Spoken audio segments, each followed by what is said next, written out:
अस्सलाम वालेकुम नाज़रीन। कल अडियाला जेल में इमरान खान साहब के साथ तहरीक इंसाफ के रहनुमाओं की मुलाकात हुई, जिसमें बैरिस्टर गौहर, सलमान अकरम राजा वगैरह और चंद वकला शामिल थे। अब उस पर इमरान खान साहब का रद्द अमल सामने आया। डी चौक वाक़े पे इमरान खान साहब ने मज़म्मत की और दुआए मग़फ़िरत की शहीद होने वालों के लिए।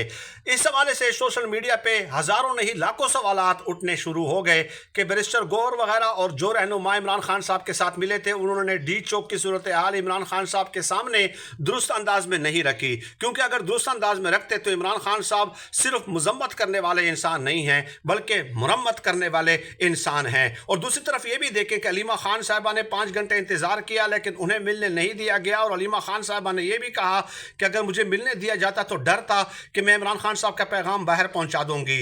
और वो लोग मिले हैं जो डी चौक में मौजूद भी नहीं थे, वो रहनुमा मिले हैं। आप क्या कहते हैं कि क्या इन लोगों ने इमरान खान साहब तक दुरुस्त सूरत हाल पहुंचाई होगी या नहीं?